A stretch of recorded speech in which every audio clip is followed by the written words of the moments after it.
Hi, this is Whispering Bill Anderson, and this is another great episode of the ETX Rocks Show featuring my friend, great songwriter, great singer, Leslie Satcher. From the unknown to the stars, from the couch to the car, from the unheralded and the unheard, to the legends and beyond, it's where we all belong.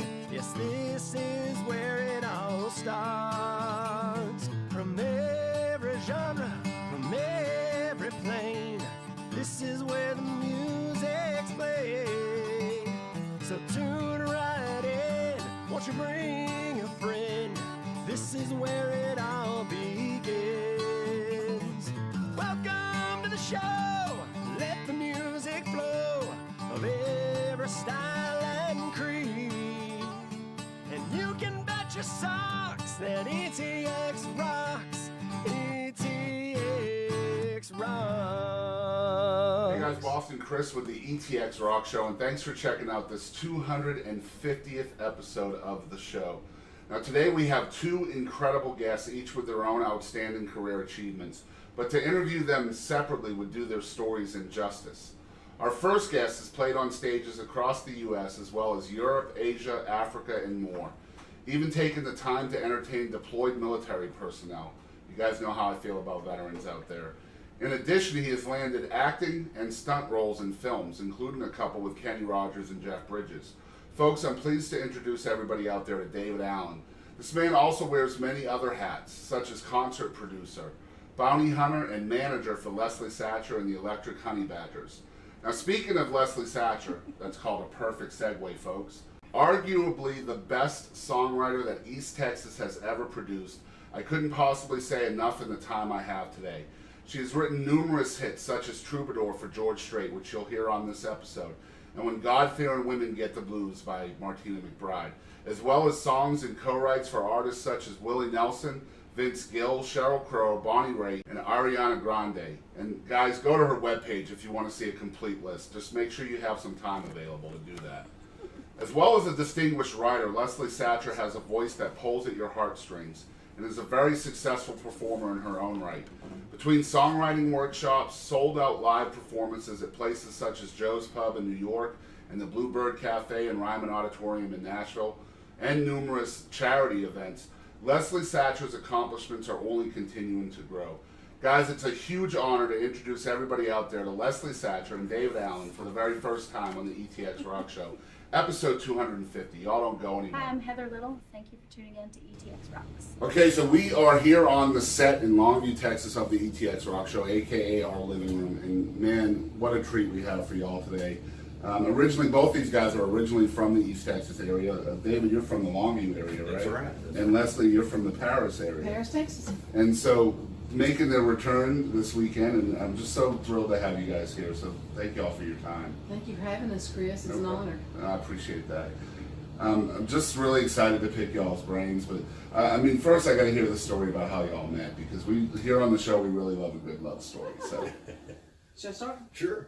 I was on the road with Neil McCoy. Yeah. When I went out to write with Neil, he is crazy. Mhm. So, you're chasing him around down the road, writing songs with him. And David was out working with Neil. He had worked with Neil for several years. And then we met at this retreat that Neil had taken his band up to Wisconsin. okay. And so I was writing songs with Neil while the guys were fishing his band. You're actually filming a fishing show. That's right, Wow. filming a fishing show. Well, we were out on the road together for about 3 weeks, something like that. And at the end of the deal, then there was the last concert. I was signing a record for him. And when I turned to give it to him, he kissed me. And I went, "You kissed me, dude?" And he went, in case I never get to again. And I was Wow. like, "What's your name?" The man, David Allen. And so then then we were together for about 6 months or so, and then he left the band to come to Nashville. And Neil always tells me that I stole the best merch guy he ever had, and a computer. He did all Neil's website and all that I mean, stuff. basically, there was only two different pieces of paper that could come out of that kiss, either a restraining order or a marriage license. He That's said right. that. He said that. He goes, "I was taking my chances." So, Yeah, that's right. but we stayed together for just we were apart for while he was still out with Neil for about 6 months or so. Then he came to Nashville, and we're not hardly ever apart now. Yeah, when I hear y'all's story, you know, of how y'all met, it's so fate driven because I mean, here you have two people from East Texas that, you know, have born and raised here. That's right. But I mean, you've got experience in Nashville and LA and New York. You have experience in Nashville. And so you would think that maybe being in the same business, you would meet in one of those cities. But it was right here at home that you guys met. Yeah, and tell Chris about you doing the radio and everything. Yeah, when I was in radio, I used to do the weather. I would phone it in, you know, from another radio station to the local radio station in Paris, Texas, and do their weather. Wow. So she heard me I was listening to him do the weather. My do future the weather husband. there That's in incredible. Paris, Texas, without knowing that many years. And the later, weather would be important to y'all because I mean, you grew up on a farm, right? No, but I tell you, my grandmother every single day of her life was like, what's the weather like? Okay. So I mean, everything's about the weather because she grew up on a farm. Oh, that's They were what they I were read. ranchers and farmers and stuff. No, I was just an in-town kid, but the weather was a big deal. So I bet I've heard him do the weather probably a dozen times or maybe more. That's Same crazy. We were just that far apart, raised just alike. It was crazy. And I mean, you read y'all's biographies, and it's just a who's who, man. Like both of y'all are so uniquely talented in your own ways. So how does that work as a balance in a relationship? When I mean, you're really in acting and radio and all these different hats that you wear, and you're, I mean, just one of the best songwriters on the planet. So how does this balance in the relationship? Well, the good thing is, Chris, that sometimes when entertainment people get with people who are not in entertainment, like say you're an entertainment person and you married an accountant or whatever, well, that actually might be a good thing. But if you're you get with a car salesman or somebody who's tied down to their job and can't go. Right. We both of our lives move in on the same river. So that he understands when I'm having to do something late at night or all night long in the studio.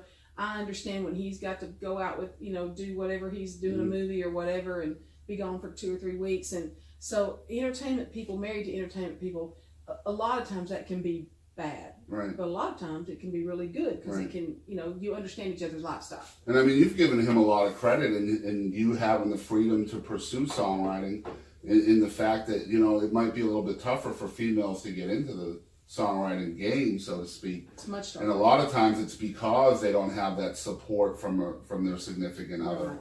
And so, I mean, I really commend you for that, like giving him most of your success as well. I think that's awesome. Well, the good thing was I had actually been a writer for quite a while when David and I met. Right. And he, bless his heart, he was the guy who jumped in this crazy boat of songwriting land because it's a feast or famine lifestyle. Mm-hmm. It's for very few songwriters, professional songwriters, is it constant feast. It's mostly famine and every now and then a feast. Right. So, I mean, there's a few that are just, that never hit a bad year, but a lot of songwriters, it can be a real huge year for 2 or 3 years, and then you're down for, 4 years. And then you're back up for 2 years, and you're down for 4 years. And if you have someone that understands that it's just a valley and it goes back up to a mountain, that's a good thing. Yeah, and I think a lot of people out there that are, singer-songwriters really need to heed that advice. Be ready for the feast, be ready for the famine. But speaking of great songs, you are going to play us a couple songs today.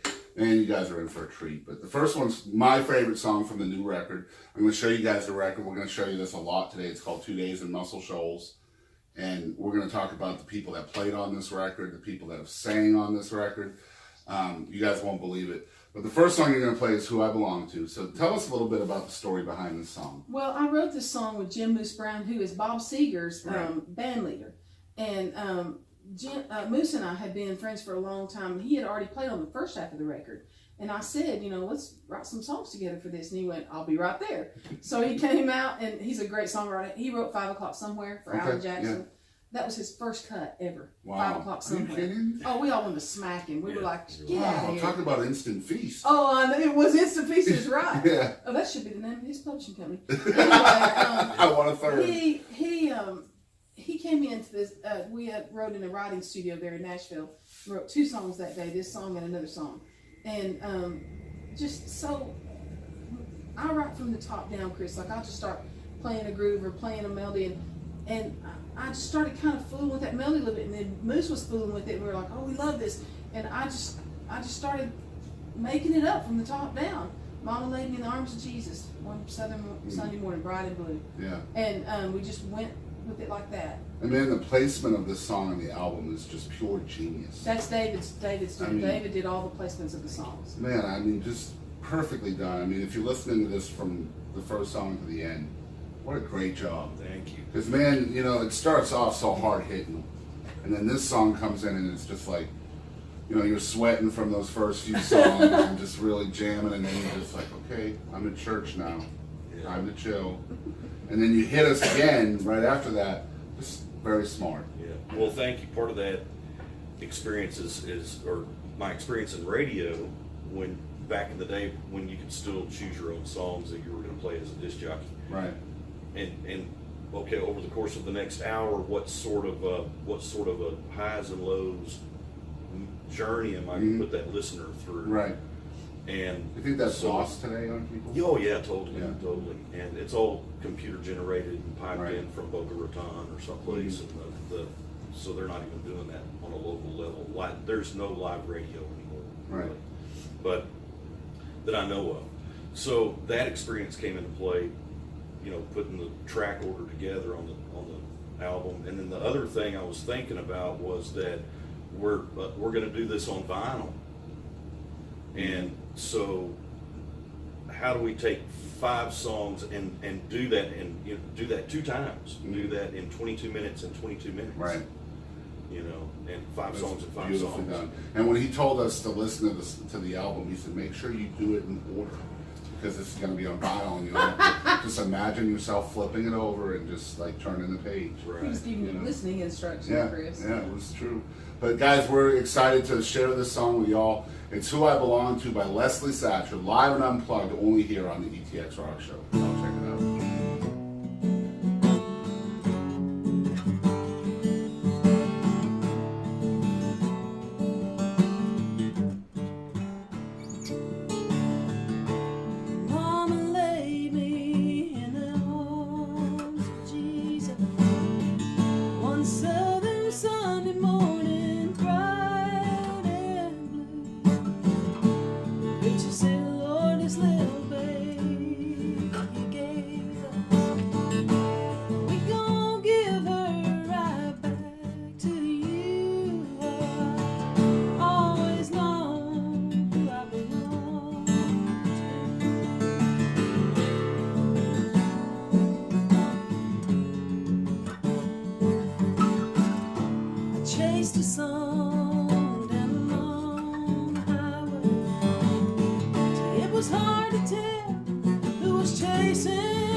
Okay, so we are back with Leslie Satcher and David Allen. You guys were just listening to a phenomenal song from the new record, 2 Days in Muscle Shoals.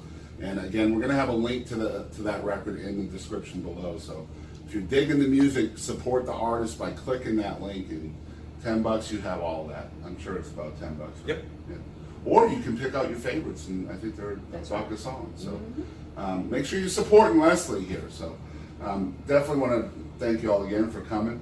We're sitting here talking about the order of things on a record and how that might be a lost art on folks out there today. Now, again, we've interviewed a lot of people on this show, and that seems to be a thing that most artists don't think about anymore. And for me, growing up in music, that was an important aspect when you bought a new record. Because a lot of times you're buying a new record because of a song you heard on the radio, Right. and you want the rest of it to be that good. Yes. And I think that's lost, especially in independent music. So how do people change that?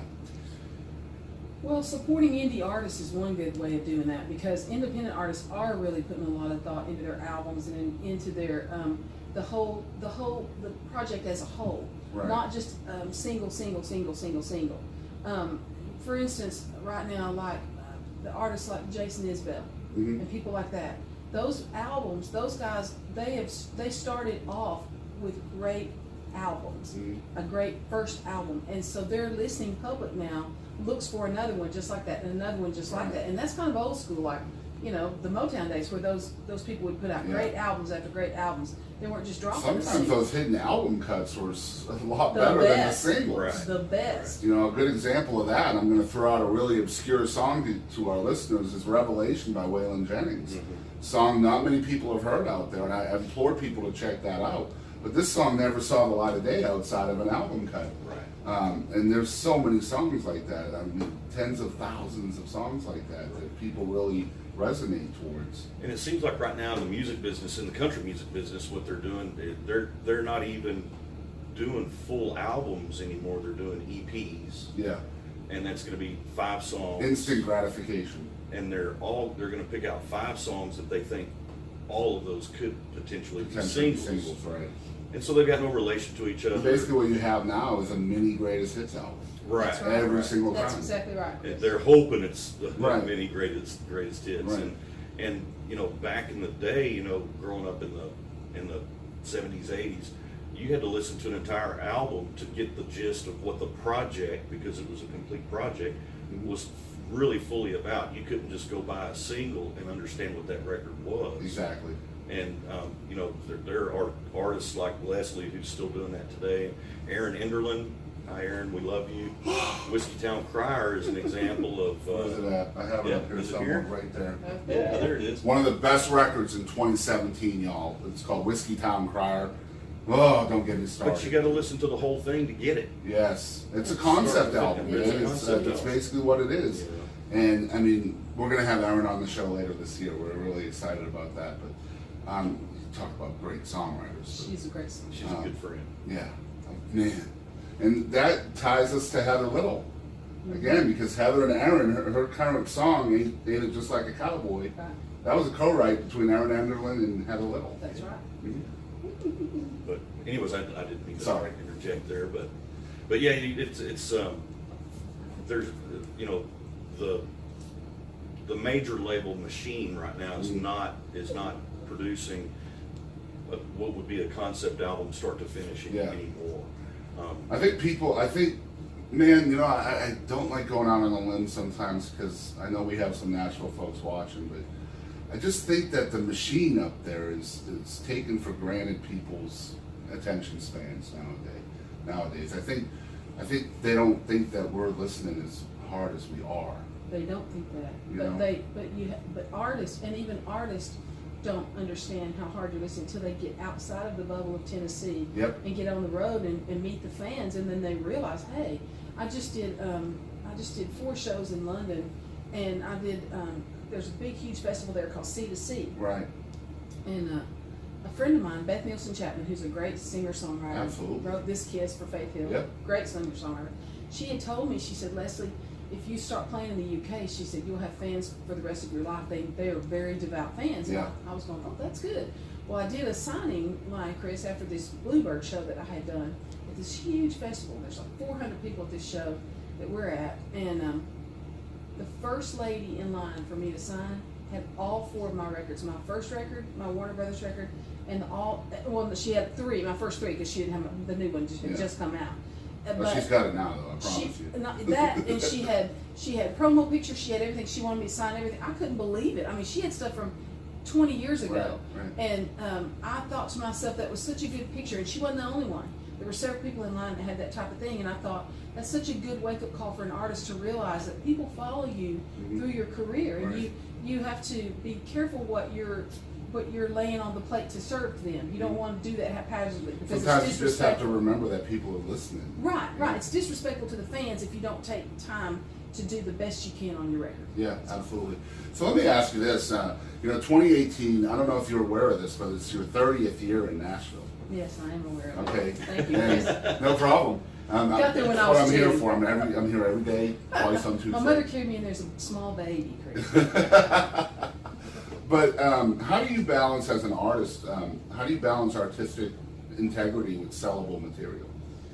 Well, that's always been a hard dance for me, because oddly enough, when I started writing songs, country was more country. Mm-hmm. However, all the people were saying, this Garth Brooks stuff isn't country.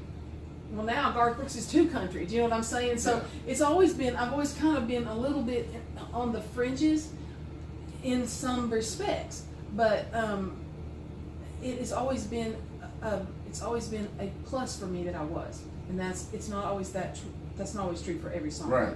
But Do you sometimes it feel hurts like me. because you had those other inflections of other genres within your material, stuff like bluegrass and that rock stuff and Gospel. blues, gospel, do you feel like that's opened up more avenues for you as a Yes. songwriter? Yes, I do, and I also think that being a well-versed songwriter in listening to albums, like you were talking about, concept albums. My first album that I remember listening to all the way through when I was a kid, it was a huge deal to me, was Red-Headed Stranger. Of course, yeah. Willie Nelson, and then my second one was Ballad of Sally Rose, which is Emmylou Harris Yeah. concept record. And Man. they're great Good records. picks right Well, there. yeah, and they're just storyteller albums, and I was glued to them as a little kid. Right. I listened to a lot of John Denver when I was a kid, because I was raised just a few years in Colorado when John Denver was breaking. And so, I mean, I was just infused with songwriters. Mac Davis, when I was a kid, I watched his TV show. Great And songwriter. so I think that songwriters who study other songwriters, I think they actually have an advantage.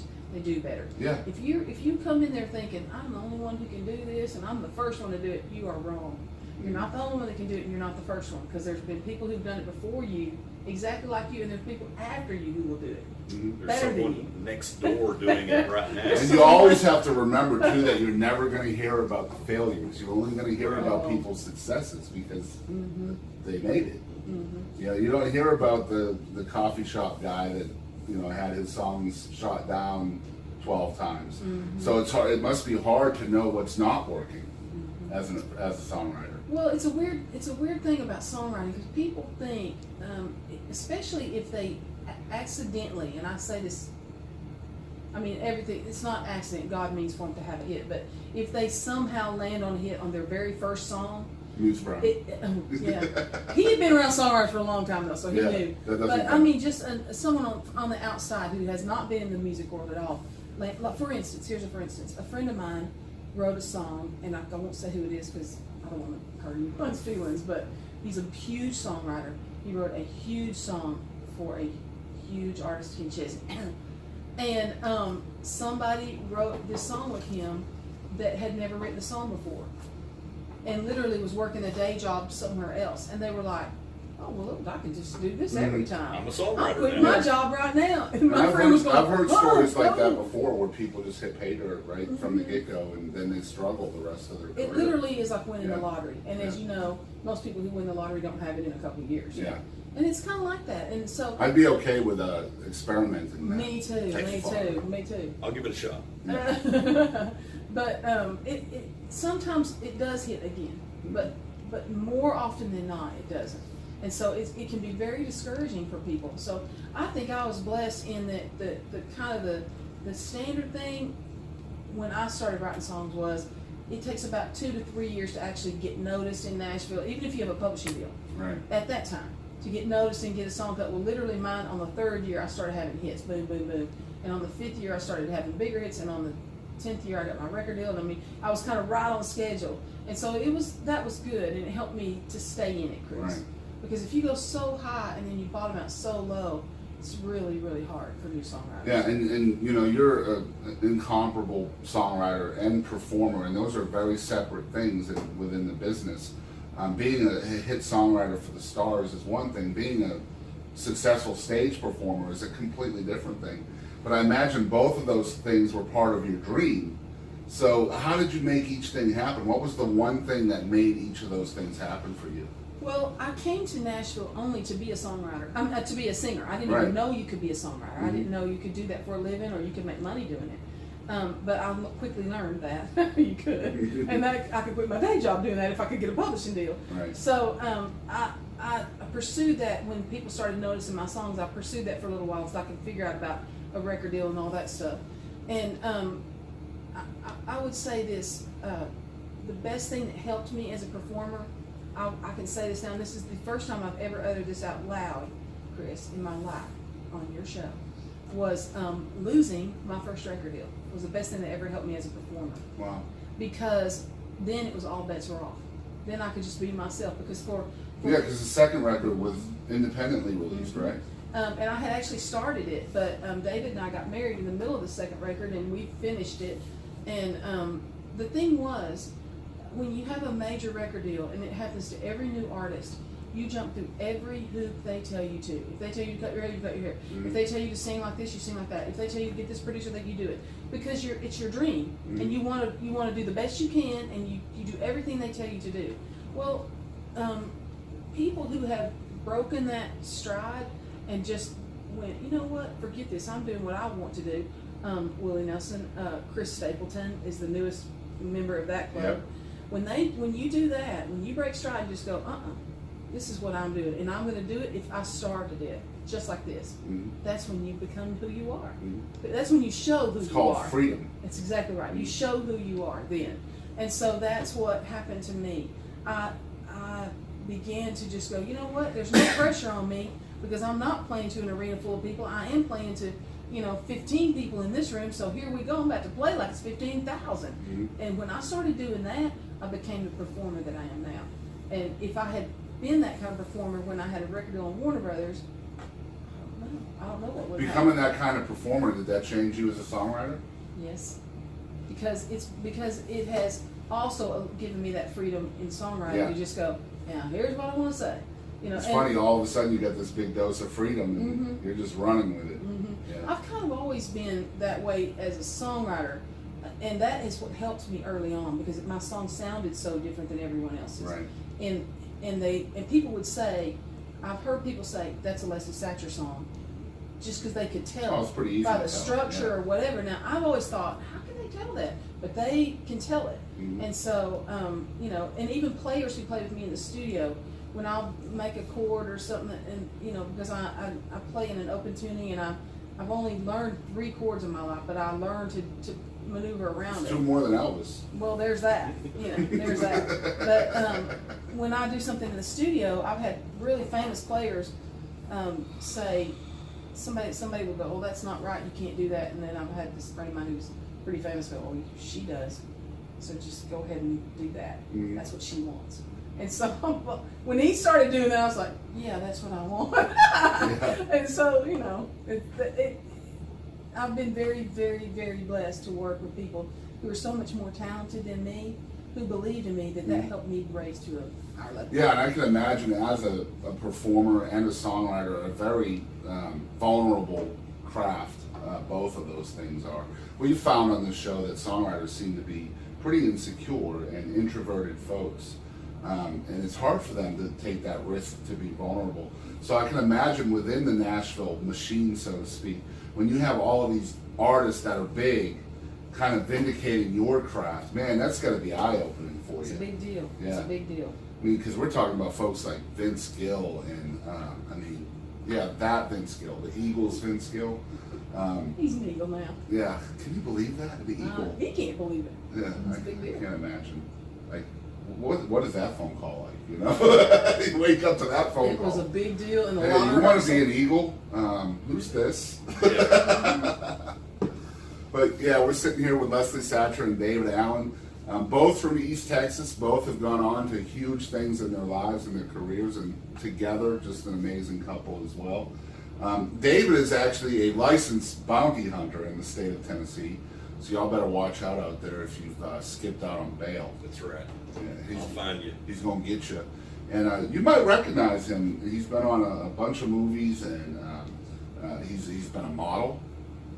I had one modeling gig. That's right. Yeah. How'd that come about? I was with an agent in Nashville, and it was called the Dan Agency, and they primarily focused on actors. They had a few models on the roster, but they worked with a lot of actors like me, and they got bought by the Wilhelmina Agency, which is a modeling agency. Uh-oh. And so when that Start happened, working out. yeah, no, they called me and they were like, "Okay, we want to send you on a modeling job." And I went, "Have you seen me?" Yeah, that would have been me. Baby. Exactly. That would have been me. I said, "Go back, make sure you're looking at the right picture, that my resume is not stuck to the wrong photo or something like that." Somebody And photoshopped they were your like- head on someone's body or They something. said, "No, we've got the right David Allen. We want you to go on this modeling gig." And so I said, "Okay." I don't remember that. It was to be Pa Ingalls on the cover Oh, yeah. of the Little House on the Prairie books. It was the first time that HarperCollins had ever done, had used real people or live actors in the still shots to be on the cover of the books. And in the past, they always used the illustrations by Laura Ingalls Wilder. Right. Yeah. And so HarperCollins was doing this re-release, and they wanted to use real life people, real, little girls, and the dad, Paul Ingalls, and so That's pretty And, neat. and he got to wear Michael Landon's shirt. yeah. Did you really? Yeah, Yeah. because the Wow. wardrobe department had called out to LA and they said, "Hey, we're doing this photo shoot for the Little House on the Prairie books, and we need some clothing that looks like Little House on the Prairie type stuff, And the lady in LA at the wardrobe warehouse, she goes, "Well, how about if I send you the Little House on the Prairie stuff?" Wow. And she said, "What?" She goes, "Yeah, it's in a shipping container. That's It's been iconic back here stuff, for-" man. I know. Yeah. That's Little Joe's shirt. Yeah. Yeah. You think about it. Wow. She Think about said, that. "Yeah," she said, "I've got the actual stuff, so I'll send it to you." And What was that other show you did? Highway to Heaven. yeah, Oh, that's right. I forgot about that show. That was I a good love show, Michael too. Landon. Yeah. And that was sad. That Yeah. was sad. Yeah. a loss. I'd forgotten about all that. All right, so we're going to try to pull this out of sadness, but well, maybe not, because there is someone I do want to talk about with David a little bit. All right, so guys, we're going to be right back with David Allen and Leslie Satcher. We're going to be talking a little bit about Uncle Dallas right after this, so y'all don't go anywhere. This is Jade Marie Patek. Thanks so much for tuning in to the ETX Rocks Show. Okay, so we are back, and guys, I have to tell you, you might be wondering, man, how does Boston get to meet all these great people within the music industry? Well, I got to tell you, the way the business is a lot of times things just fall in your lap. Sometimes it's someone you met earlier in your life or earlier in your career, and then connections are made somewhere along the line. Well, the connection here is Uncle Dallas, and you guys know out there, if you're watching our show, you know how much Unc meant to me and meant to so many other folks in East Texas. Well, David was good friends with Uncle Dallas, and that's how you and I got connected, was through him indirectly on Facebook after Unc had passed. R.I.P. Still miss you, brother, and try not to get emotional, but I think that's why all this is happening, is because of Uncle Dallas. Definitely. And what did he mean to you, man? Oh, he was a brother. Yeah. He was a brother to me, I mean, I've known him since I was a little kid, and he was probably one of my very closest friends on the planet. Right. And went through some really good times and some really hard times with each other, and broken-hearted breakups and sounds like everybody's Uncle Dallas it story does. pretty much. It does. Yeah, and Now, did you ever get to meet Uncle Leslie? Oh, I did, and he was actually crucial in us even being together. Uncle Dallas was, because when I had first come down to Longview to meet up with David after we just started kind of going around together, and we decided we would meet in Longview, and we got our wires crossed, and he thought we were going to meet in Whitesboro. I thought we were meeting in Longview. I came to Longview. He was about to go to Whitesboro, and I got here, and I was waiting, and I thought, this guy stood me up. I'm about to pull out of here, and I called a friend and said, he's not here, and she goes, wait a minute, he might be at Uncle Dallas's house. And I went, who's Uncle Dallas? I was all full in tears, They gave me the directions to his house, and so I went over there, and David was waiting for me. He'd already come bursting out. He goes, oh my gosh. And that Uncle must have Dallas, been a heck of a kiss, David. Oh, it was. And then Uncle Dallas was like, everything's going to be fine, Leslie. Just everything's fine now. And I was like, oh, okay. Don't you worry about a thing, baby girl. And then we got to spend a little bit of time together just over the years before he passed. And then he came down to our little cabin and spent a weekend with David down there and had a real good time with Chad. Yeah. Chad the dog. And so he was just a sweetheart. I loved Uncle Dallas. Just a life changer here in East Texas, and really one of the truly iconic characters from East Texas. Oh, yeah. And if you're just hearing about Uncle Dallas, definitely look him up. I don't know how much you'll find about him on Google, because it was pre-social media age when he was doing all his antics and pulling a chainsaw up on stage and stuff like that. But just super blessed. It's amazing how, through the journey of ETX Rocks, how many times Uncle Dallas is prevalent in our forethought in this show. He even 2 years, 3 years after his death, he's still making things happen for me. I met him when I was 12. Wow. See, I only knew him for about 8 months before he passed, but man, in those in those 8 months though, we talked every night on the phone. Yeah. Every night.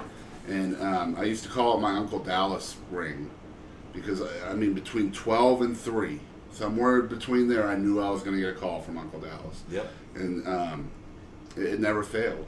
We were both night owls, and our minds worked extremely alike. So, but yeah, we thought alike, and we were up at the same time. And if he called you at 1 o'clock, you'd best not be ready to sleep until about 8. That's right. And I think anybody who's ever known him has a voicemail saved from him on their phone too, which I think just goes to the testament of who he was. But I would have been remiss without mentioning him on the show, because he's the reason why this is happening right now. Yeah, and he's so dearly loved artists and musicians, and would go hundreds of miles to support one. Yeah, to go to a buddy's show or a brother's show. Yeah. And he was a classic character. There'll never be another Uncle Dallas. I agree with that wholeheartedly. And I know this, you heard a perfect segue earlier in the show. Now, kids, you're going to hear an imperfect segue. So, speaking of Uncle Dallas, let's talk about the brand new record from Leslie Satcher. See what I did there, y'all? Take notes. Don't do that in the future. If he would have been around, he would have played drums on this record. You would have loved it. Oh, man. Yeah, that would have been killer. But it's called 2 Days in Muscle Shoals. It's Leslie Satcher and the Electric Honey Badgers. Just a great name for a band, by the way. David named the band. He said, we need something ear-catching, and we were in the studio recording, and actually the guy who plays lead guitar on it is a guy named James LeBlanc. He's from Shreveport. Yeah. Shreveport boy, and he's just a killer lead guitar player and singer-songwriter. Mm-hmm. He's an Americana artist, and his son, Dylan LeBlanc, is a pretty famous Americana artist right at the moment. So James is working on his second Americana album, doing great. You need to find him, James LeBlanc. He's amazing. This was an all-star band, by the way. Yeah. James wrote Modern Day Bonnie and Clyde for Travis Tritt. So he's a big songwriter. But what I was going to tell you was, he came in and sat down after one of those songs, and he was all buzzed up, and he's going, oh, and David was sitting there, and he goes, man, you look like a honey badger. And he goes, yeah. And he goes, you look like an electric honey badger. And everybody went, and Dave goes, that's the name of the band. That's the name of the band. So you got organically born. Yeah, that's got to be something that people notice right away. Mm-hmm. Just the name of the band. But just tell folks out there who was on this record as part of the band. Well, James LeBlanc, who plays lead guitar and is kind of our co-band leader with Moose, who is the plays B3 organ, Jim Brown. Yeah. Plays Bob Seger. On drums we have Tommy Harden, who's played 14 years with Reba, Right. and is in a band with his wife called Lost Hollow. They're a folk country band. Okay. They travel quite a bit in the UK.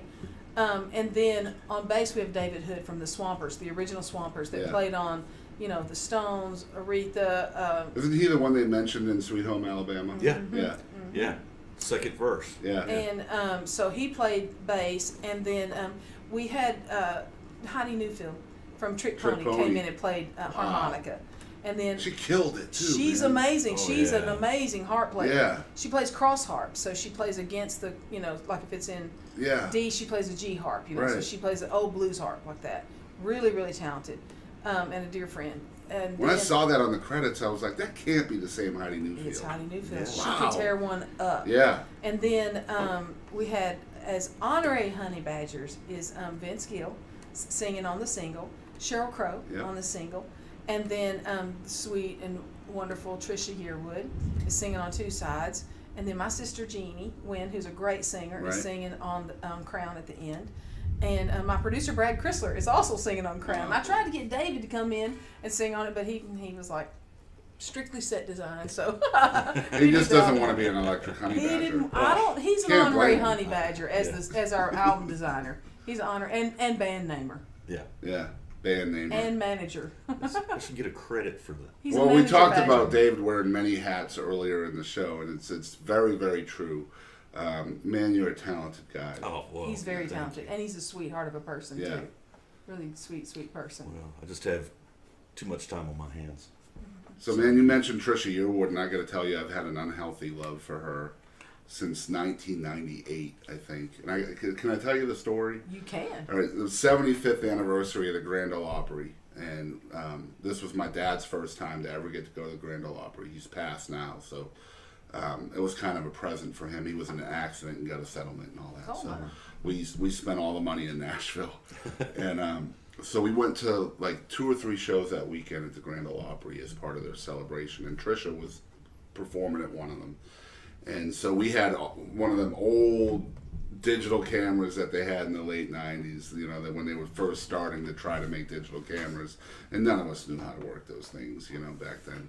So I ran up, and Trisha was kind of working the left side of the stage, and I snapped a picture, and she went like this as she's singing, and she goes, and she goes, and so I took a picture of her waving at me, and she did that, like posed for me because I was taking a picture. And I've been in love with her ever since she done that. She's amazing. She's a sweetie. She's a real sweet person, and she's just so regular. If she came in this room right now, you'd be like, you think she's your cousin. Oh, I would She's leave. so laid back. I would leave.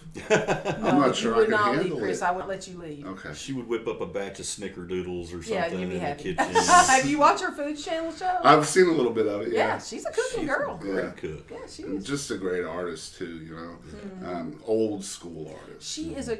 Trisha has always had a great ear for picking a great song. Yeah. And not every artist has that. Right. They might have a person in their camp that knows how to pick great songs, but she knows how to pick a great song. Have you ever been surprised as a songwriter that a song got picked? Actually, yes. Yeah. And I'll tell you what song it was. Do you Yeah. want to know? Yeah. It was Chariot on Is that Gretchen Wilson? Gretchen Wilson's first record.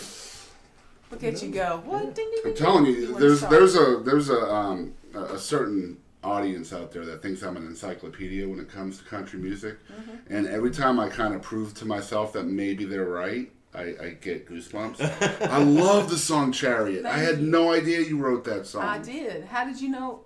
Oh, well, yeah. What a great song. Well, thank you. I when that song got cut on that record, first of all, I'm sorry to say it, and I wouldn't say this to Gretchen's face because she might kick my butt because she's tough. I didn't know who she was. Right. And she was singing demos all over town for people, and she Right. actually sang a demo of a song of mine in Big Al Anderson's, who is a great blues That was country artist. politically incorrect, right? She hadn't sang that yet. Okay. That came out on her second record. Right. But on her first record, she had not broken yet, so people Yeah. in town didn't really know who she was. This was pre-Redneck Woman. Yes, Yeah, this is yeah. pre-Redneck Woman. Well, anyway, That's Gretchen Wilson. She's calling me right now going, don't make me kick your You butt. better not be. This is Leslie Satcher. What if that was Trisha Yearwood? We have no idea who this could be on her phone right now. We're gonna, so sorry. Live TV. Anyway. Okay. So Might have been let's make a Vince little Gill. cut. You could have been an eagle. Let's make an eaglet. Eaglet. I'll keep that in. That's good stuff. Okay. What I was going to tell you was Gretchen had been singing demos for everybody, and she had sang on one for me, and I didn't really know her. I didn't know who she was or anything like that, and she is a force. I mean, when she comes in a room, she's like, snap, here, Okay. let's go, let me sing, and I'm going. So she wasn't like hanging out and, who are Right. you, meeting or anything like that. So I didn't know who she was. All business. My friend Clay Bradley was A&R in that first project, and he called for that record. He said, I want her to cut this song, and she didn't want to cut it. She goes, I don't know, no. And he goes, no, you have to listen to this. And he sold it to her, and finally she did cut it. And thank God, because that record is still selling about 1 million copies a year. Yeah. Redneck Yeah. Woman. Just an iconic album. Yes. It's a great record. Oh, from front to back. And what is that? That goes back to our first segment, which was talking about an album Feast or as a Famine. whole. Okay, yeah. And yeah. golly, what a concept, Chris. Yep. She made a great album, and she built a career off of it. Yep. And it just, bled into her second album, too. The second album was built the same way. But, yeah, I mean, sometimes when you have that immediate success, I mean, just huge, above the moon success with that first album, that second one's going to be tough to make. Well, there's a lot of pressure on you to repeat that. Right. A lot of pressure. They call it the sophomore curse. Right. And it's a very hard thing. But you know what? People do it all the time. And so you got to just tell yourself, I'm not scared of that, and keep on going. Yeah, And man, kids- I had no idea. I don't think that's listed in your credits on your site. I would have seen that. Chariot? I It should loved be. that song. Thank you. Well, I'll make sure. I always it's used to on be a there. karaoke DJ, and I used to push so hard for them to make a karaoke version of that song. Oh, yeah? Yeah, Good on you. and that goes back to talking about album cuts, like those songs that most people don't hear because they're not singles. That's a good example of one right there. It is. And you know what? Here's a backstory on that, too. Somebody asked me one time about that. They said, how come you wrote about a Trans Am in that? That is so cool. You never hear anybody talk about a Trans Am. And I said, man, I'm from Paris, Texas, where if you were a rich kid, you had a Trans Am right. in the 80s. Yep. And I remember when I first got my driver's license, Chris, my mom and I went down to the Trans Am lot to look at the Trans Ams because, I mean, she couldn't afford a Trans Am, but she the big wanted Phoenix on the, yeah, on yeah. the hood. She yeah. wanted to show me that she was trying to teach me something. Mm-hmm. She goes, well, let's just go down and look at them. And I was like, let's go. So we get down there, and I'll never forget this, Chris. I looked on the sticker. It was at nighttime. We looked and I go, does that say 7,500? And she goes, mm-hmm. And I go, dollars? And she goes, yeah. And I go, oh, no. It wasn't Bitcoin, Leslie. Well, but just remember that thing of how Yeah. cheap that was, 7,500. I was freaking out That's over like that. 40 grand today, though. Oh, heck yeah, if you could even find one. But anyways, I was like, no. Next thing I know, I'm driving a, used Dodge Dart for $1,000. Yeah. Right.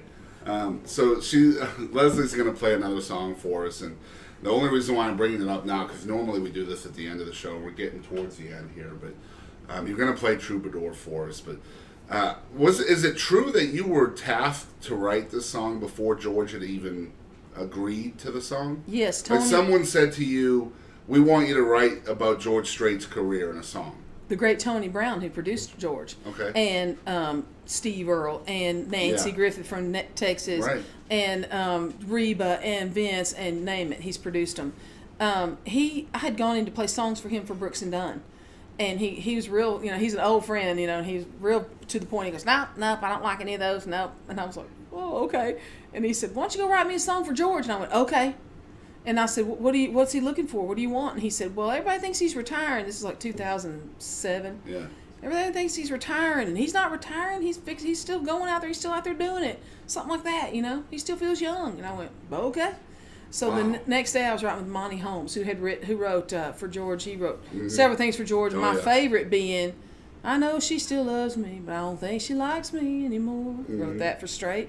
And it was our first time to write together. And he sat down. He's real funny. He smokes these Swisher Sweet cigars, and he's from Texas. He's an Amarillo boy, and so he leans. Love it. Leans back and he goes, "So what am I gonna write?" And like that. And I go, "Well, something for George Strait." "Yeah, fine." And so we started off, and I had the first line. I still feel 25 most of the time. He said, "I still raise a little Cain with the boys." So we did it line for line like that until we hit the chorus. And then he goes, what are we gonna say? And I go, and Chris, this happened. I was standing in this room at Sony, and I heard this right in my ear, Troubadour. Just like an angel whispered it to me. And I said, "Monty, what do you..." And I knew that George is a huge fan of the Texas Troubadour, and I said, which is Ernest Tubb. And I said, "What do you think of the word troubadour?" And he goes, "I love Troubadour." So we went down, and we wrote that song probably about 25 minutes, that whole song. And do you remember that you actually called me? I called David, was on the road. He was actually coming to Texas. Well, she called me, they called me, and they go, and they put me on the speakerphone there in the writing room, and they were like, "This is true." "Dave, what do you think about Troubadour?" And I went, yeah, that's fine, I guess. I don't know what they're talking about. They go, "Well, how do you spell it?" We didn't have Google. Yeah. We were like, "How do you spell Troubadour?" Yeah, you can't forget about that second U in that song. Right. Yeah, they will throw you for a loop. So I told them, and they went, "Okay, bye." And I went, "What was that?" And 2 hours later, I just think it's that was amazing a payday. That's that what that somebody was. has to, trying to wrap up a career such as King George Strait's in a 3-minute, story. Man, how? That's just, for someone like me who doesn't write songs, I can't imagine trying to do that. Well, and you did it in 25 minutes. Well, the thing was, song was a gift from God. Those songs come from heaven. And it was a gift from God. We were smart enough to know it was coming from God. We took it and we went down the road. The thing was that I think George didn't ever look at it as this is a wrapping up my career song, but it wound up being that. Because you remember they were saying he was saying, "I'm not retiring, I'm not doing all that." But then it wound up being the theme song for his wrap up retirement tour. Yeah. But the thing about that song, Chris, so many people have told me that a lot of songwriters have told me they want it sung at their funeral. One guy wants it carved on his stone. Wow. I mean, because they feel like it's their story, and it is so personal for George. But every songwriter or musician it resonates with everybody. Feels like that, and so they're like, that's me. I want that to be mine. And that's when you have landed a great song. When people don't even sit there and go, "That's a Leslie Satcher song." They'd go, "That's a great song. I love that song." It becomes personal to them. That's when you have a great song. That's when you start having words like iconic thrown around your name. And I don't know if you've owned that yet, Leslie Satcher, but I hope you know that you are iconic. That's right. Well, you know what? The next time I'm standing in a pile of laundry in the laundry room, Chris, and then coming back and 4 suitcases to unpack and all that crap, I'm going to go, "Dang it, I'm iconic, and I'm going to pour that gang in, Chris. I'm going to keep on going." If you ever need some freshening up, just give me a call, and I can come up with compliments like that. I'll put this interview on a loop in my laundry room. Yeah, like Trisha on YouTube. I'll get a nickel for every play or something. You know what? I'll tell you a quick little story. I don't think Trisha would mind me telling you this. Trisha Yearwood and I were talking about this same kind of thing one time, and she said, the other day, she said, I was standing in my hall, and she said, I was vacuuming, and she said, I looked up on the wall, and there's all my platinum records and gold records, and she said, I was going like, dang, I am Trisha Yearwood. And she's like, I was just vacuuming going, I am Trisha Yearwood. 14 million records. Yeah, and she said, I just kept going. She said, about a week later, someone Garth introduced her to someone, and that person said, well, it's nice to meet you. What do you do? Wow. And she said, I was he said, do you work out of the home? Yeah, he said, do you work out of the home? She goes, back to the vacuum. Enter Cheryl. That's great. So she said it's a good thing to remind yourself, and then somebody else will just bring, shoo. I got a good story for you along those lines, too, and it's Heather Little again, who wrote Gunpowder and Lead out there, for those who may not know, but she was working as a janitor at a high school in Lindale, Texas, okay? And so she was in the bathroom cleaning the toilets and stuff. And one of the teachers from the school had come into the bathroom to use the restroom. And she had Gunpowder and Lead as her ringtone on her phone this teacher did. So the phone rang, and all you hear is Miranda Lambert singing Gunpowder and Lead, and the songwriter is in the next stall cleaning the toilet. And so Heather looks at, she says, I looked up and I said, okay, that's very funny, God. It's very, very funny. But yeah, isn't that funny how hey man, stuff like that happens? Someone told me, and we were talking about this kind of thing one time, and I cannot think of the man's name right now. I'm sorry to say, but someone listening will know. But the man who wrote Achy Breaky Heart, one of the guys that wrote that, and he was working on a sheetrock crew. He was hanging sheetrock, which if you've ever done any of that is hard, heavy, hot work. And he was up on sheetrock stilts. They walk on these like stilt things, so they can, work on the tapered bed and stuff. He was working on that when the first time Achy Breaky Heart played on the radio. And his name is Don something. Anyway, it was the same kind of thing. He was like, wow, there's my song, Achy Breaky Heart. I mean, and that was in the day when a number one song like that, I mean, that's all he had to write for the rest of his life. Mm-hmm. I mean, it was giant money. And of course, it's, still playing today. Right. People who don't even know Billy Ray Cyrus are hearing that song. And that's what Troubadour is going to be forever. I hope so. Yeah, I'm sure you know that. I hope so. So yeah, we heard a story, and she's gonna play Troubadour for us here in a second. Is it true that the very first check you got from Troubadour, y'all went out and got a big screen TV? No, that was Martina McBride. God-fearing women. One God-fearing women. Yeah, big screen TV, and it was the kind you roll in on wheels, man. We were like, So you guys might know out there that we do a lot of research on our guests before we interview. But the story I read about When God-Fearing Women Get the Blues, it was wrote on a Thursday. Martina cut it on a Friday, and it was released to radio on Tuesday. Is that true? It was close. Mm-hmm. Yeah. That's close. Man. Those were the good old days of music. That rarely right happens. There. Yeah, that's the good old days of music. But without any further transgressions, that's a good word. That is a good word. We're going to get right into just an iconic song written by Leslie Satcher. You guys are going to get to hear it live and unplugged right here on the ETX Rocks set. This is Troubadour by the one and only Leslie Satcher. Y'all check it out.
guys, so that was the iconic song Troubadour by Leslie Satcher. You guys got to hear it right from the songwriter's mouth, and man, what a great song. I'm sure you know that already, but it's just been a huge treat to have both of y'all here and to be considered friends now, I hope. And we are. And you're a friend of music, Chris, and that's always a great thing for when we meet someone like that, because it just means that the great songs are going to keep having a chance. Thank you. Yep. And so you guys might have known, if you follow us on social media, I guess early part of February you sent us the record and asked us to peer review it. And I mean, I didn't get the goosebumps off my arm for a day. I can't tell you enough how much I appreciate just the opportunity to review the album. Thank you for the great review. Yes, we You're appreciate welcome. it. And it was heartfelt and meant and honest, and that's how we felt. It was Louise and I that both wrote that, and we really spent some time on it and wanted to make sure it was good for y'all. Yeah. So, and I definitely implore everybody out there to buy a copy of the record. That's the best way you can support Leslie and her music. It's called 2 Days in Muscle Shoals. You're talking 10 songs, and it's going to be something completely different than what Leslie has ever done in the past. If you've got her first 3 records, you're going to find something different in this album. And it's definitely a concept album, too. And I would implore you, if you have a record player, pick up a copy of the vinyl. As soon as it's done. Yeah, as soon as it's available. And maybe we'll get one of those, too. Oh, you will. We'll get one. Very cool. And so, again, we're going to put a link to this in the description. We'll also put a link to Leslie Satcher's webpage on there. You guys go check that out. I'm sure she has her tour dates and everything on there. Links to social media. I know you just started getting into Instagram and Twitter. I have. I love it. You know what? I'm not that good on Twitter and Facebook, but for some reason Instagram. Yeah, you're killing it on Instagram. I like Instagram. And I figured out how to, put a picture on and all that, and so I really like it. And Dave's like, She's learned how to tag people. I did learn how to tag people, so. Well, it's cool to see you on there, and social media is where it's at today, and unfortunately there's pros and cons to that, but if you learn the ins and outs of it, it can definitely be a huge benefit to your career. It's a tool. Yeah, absolutely. And but it's Leslie Satcher on Facebook, Twitter, and Instagram. I think it's just simply at Leslie Satcher. And if you guys don't know how to spell it, I don't know why you're watching my show, but I'm going to spell it out for you. It's LESLIESATCHER at Leslie Satcher. It's lesliesatcher.com. Very, very simple stuff. And you can get all 4 of her albums, I think, on there now, right? You can, yeah. Yeah. And they're available in digital format and physical as well. If you want a physical copy, like me, that's probably Tracy Lawrence or something like that. Yeah, I'm so sorry. that'll be Cheryl Crow. No, it's not Cheryl Crow. That's crazy. I'm so we've sorry. had Vince Gill and Cheryl Crow appear on the show today. Thank you guys. That's right. I'll put you in the credits. That phone never rings, and it's rang twice on your It never on rings. your You're show. Leslie It Satcher. doesn't. Don't tell me that. No, phone if it doesn't rings, ring. I don't know it, Chris. Call David. The newest Eagleette. That's right. I wish. So make sure you're checking out everything Leslie Satcher. As you guys know out there, we are a huge fan and a huge champion for the songwriter. Songwriters of all talents, all genres, all levels, independent or not. And it's just a huge treat to pick the mind of someone so artistic and creative as you. Thank you. And definitely appreciate y'all taking the time to come out and visit with us. Our pleasure. And we hope you'll come back, and maybe we can come out to the love cabin to. sometime. We will. Got to. You'd enjoy it. And we enjoyed meeting Louise. Yeah, Louise is over there working Louise hard. is taking care of us. Yeah. And anyway, if you're watching or tuning into the ETX Rocks Show for the first time, definitely want to appreciate you guys and your time in watching us. If you want to follow along with everything that we have going on, you can find us at Facebook, Instagram, and Twitter. We're at ETX Rocks. Super excited, episode 250, and I can finally announce the launch of our brand new website.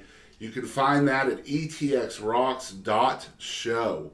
Super simple, guys. etxrocks.show. You're going to find everything we have on there. We're talking 10,000 hours plus of content. Wow. We need party horns. Yes, we do. We do. We should Yeah, we have do. party horns. Now, the cool thing about this webpage is as soon as you get on there, it's almost like an internet radio station, too. Because every live performance we've ever had on the show is going to play automatically in the background of that webpage. Nice. So you'll hear every single genre, every single artist we've ever had on the show. It's a one-stop ETX Rock shop, Nice. basically. It has links to all of our episodes, all of our songs, all of the programs, all of our events. Just go check it out. And if you want to be on the show, it's etxrocks@gmail.com.